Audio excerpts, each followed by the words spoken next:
Welcome back again, VITA volunteers. In a previous lesson, we talked about how TaxSlayer calculates the amount of tax on line 16 of the 1040 based upon a taxpayer's taxable income and their filing status. Well, sometimes taxpayers will have some other taxes that will need to be added into that amount on other lines, and that is what we will be talking about in this lesson. Now there's a wide variety of what is considered other taxes, and you can see here on Schedule 2, Part 2 of our additional taxes, we have other taxes. That Part 1 is for alternative minimum tax and excess advanced premium tax credit, which has to do with health care. If people bought insurance from the marketplace and they received a discount on their health insurance premiums, that was actually an advanced tax credit. But we're not going to worry so much about that. Those two get totaled and put in on a different line than where our other taxes, which is what we're discussing today, will flow through onto the 1040. So again, there's quite a variety. We're going to focus mostly on self-employment tax, Social Security and Medicare tax on unreported tip income, additional tax on IRAs and other tax-favored accounts, and the repayment of the first-time home buyer credit.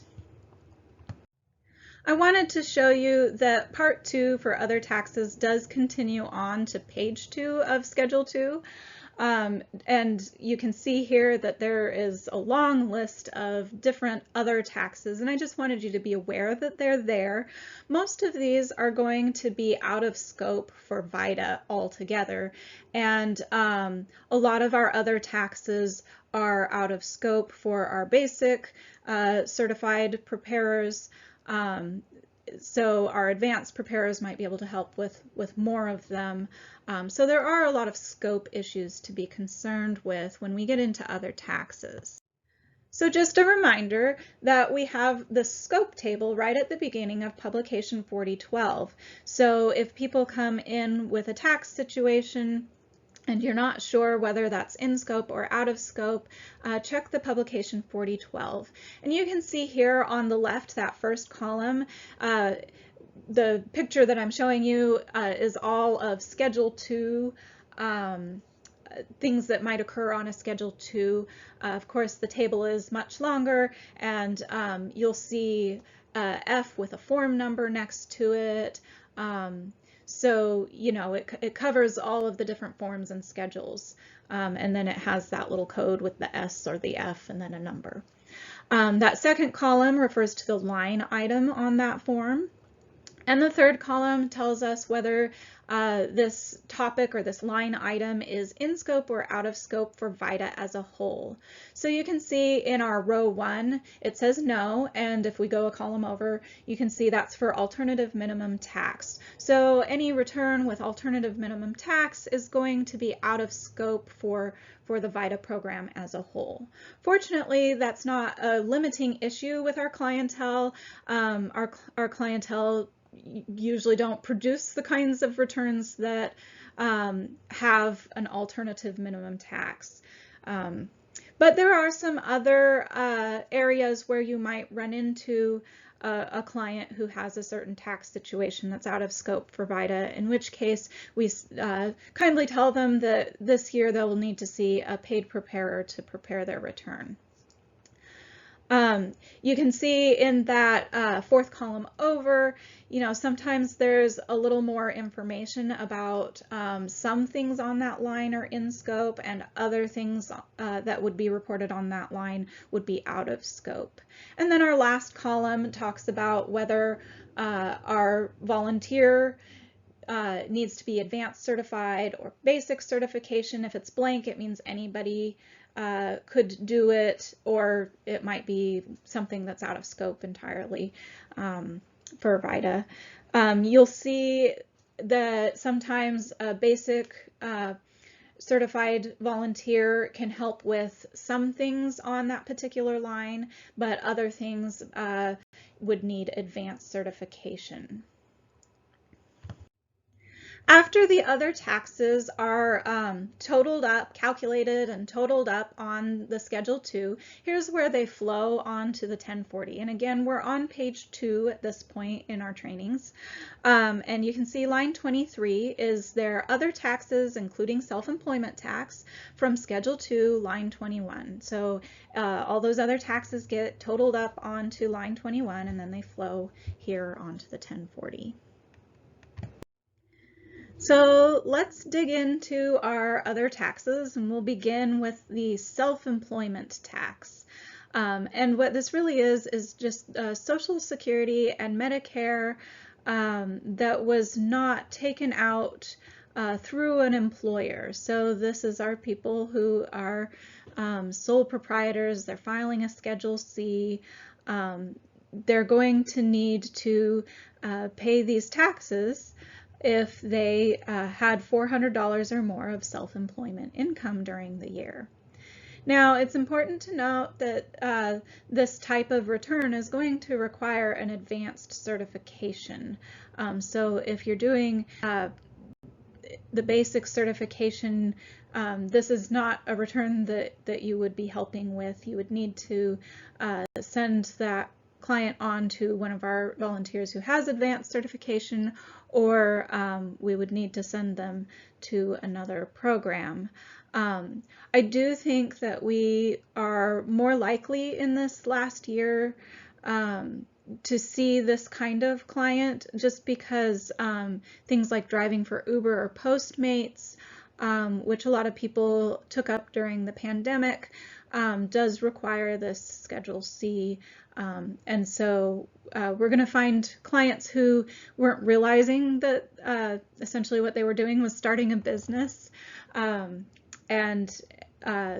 it's something that can come up in the tax return process, just making sure, did you, take on any kind of outside work? Did you, do any driving? Did you do any deliveries? And the self-employment, it gets calculated out on the Schedule SE, and then that flows onto the Schedule C. There's also an adjustment for half of the self-employment taxes. So that's another portion of this this tax situation. So if you are wanting to get advanced certified, you'll want to be looking for this in the publication 4491 so that you can learn more detail about how this gets handled. But this just kind of gives us an overview of what to look for. And again, we might be seeing a lot of this in sort of an unexpected way because our clients don't really know that this was important.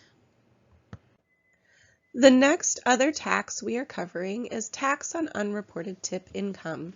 And like the self-employment tax, this is to collect Social Security and Medicare taxes that were not already collected through an employer. For our clients who work in industries that receive tips, this might happen in one of two ways. If the employee received over $20 in a month from a given job and did not report that income to their employer, the income will need to be reported on the 1040, and additional taxes will need to be paid for Social Security and Medicare. If we see this happening, though, we need to advise our taxpayer that they should be reporting this income to their employer, who would then include the amount in box 1 of the W-2 and withhold the appropriate income, Social Security, and Medicare taxes. If the taxpayer received less than $20 in a month, they would not be required to report the income to their employer, and they wouldn't owe additional Social Security and Medicare taxes, but they would still need to report the amount as income for income tax purposes.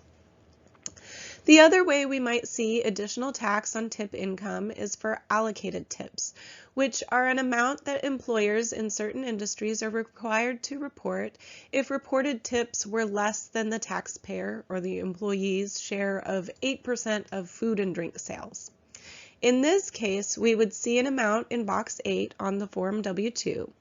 The employer will not have withheld amounts for Social Security and Medicare tax on allocated tips, so those taxes would show up under the Other Taxes section of our taxpayer's return. Our last two other taxes both required advanced certification. This next other tax is kind of a hybrid. So if we're just looking at the other tax by itself, then a basic return preparer can help with this return. However, if it turns out there's an exception to the extra tax, then this return would need to be forwarded to somebody who has advanced certification. So as we talked about with our qualified retirement plans in our retirement income lesson, if somebody withdraws money from one of these plans, or they get a distribution and they were under the age of 59 and a half and they don't qualify under a certain exception, then they're going to not only pay income tax on this distribution, they're also going to have to pay a penalty on top of that. So when we are looking for this situation, we're looking at our intake form. They're going to have, retirement income, something on a 1099-R. So then you go to look at their 1099-R, and remember, box 7 is that really important box that has a lot of distribution codes that tell us information about what kind of distribution this was and how to treat it. And code 1, if we see a code 1, that means that there was an early distribution with no known exception, and that known exception means that whatever organization produced this 1099-R wasn't alerted to any reason why this person should get special treatment on this distribution. And so putting in this code 1 into TaxSlayer is going to trigger the penalty on early withdrawal. So when we find a taxpayer in this situation where they've had an early distribution and this code 1 in box 7, we're really going to want to be asking them some questions about, how the nature of this distribution, how did they spend the distribution. We want to see if we can find an exception that they qualify for. They shouldn't be paying a penalty unless they really need to pay the penalty or are required to pay the penalty.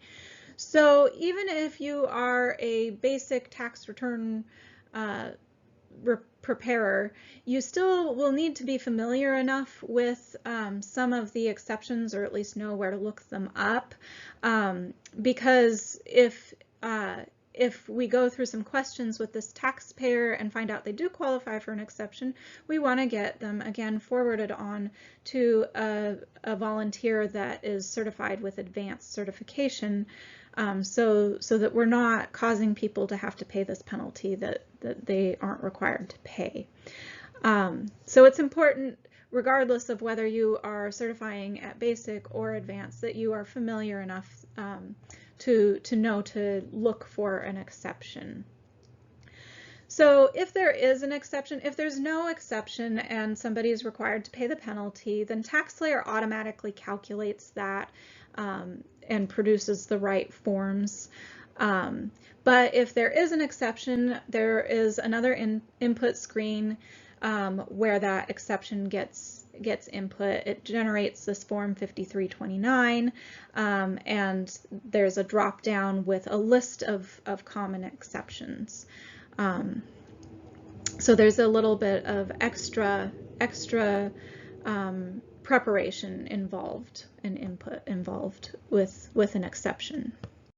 And then again, if you're in a situation with a taxpayer who has had an early distribution, you always need to be asking about that distribution, how they spent it.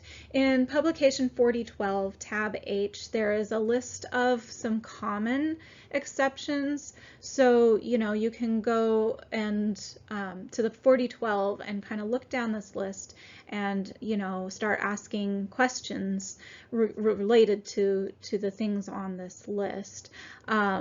Some common exceptions are if the person used this distribution for education expenses or their first home up to $10,000, if they had a total and permanent disability, then this is somebody who's going to qualify for an exception. And if you are a basic certified volunteer, you need to send this return on to an advanced certified volunteer.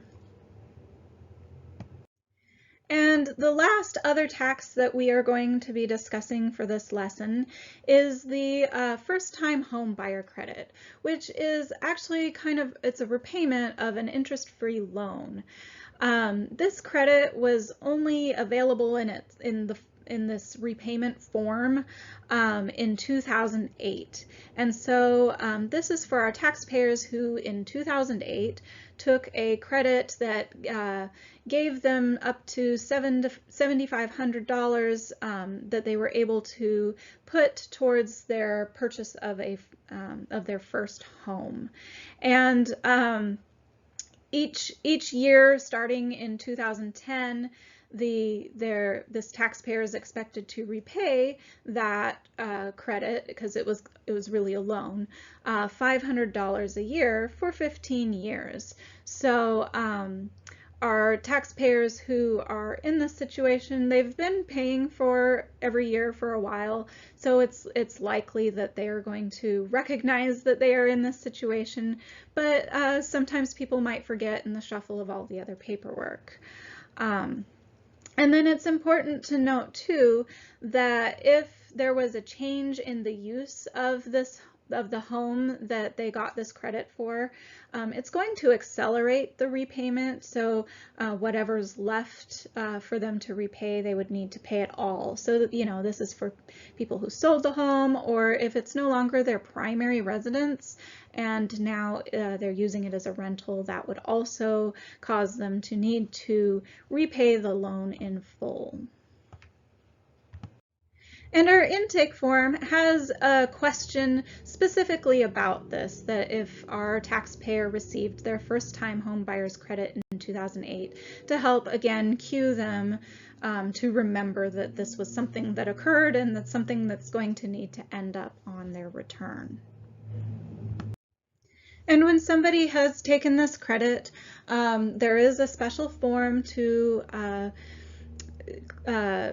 calculate the repayment amount and report the repayment amount so that it ends up in the other taxes on the return. And that's Form 5405. And in TaxSlayer, there is the menu for other taxes. You'll go in there and there will be a selection for Form 5405, the repayment of the first-time home buyer credit. So you'll want to make sure to be entering that information into the return.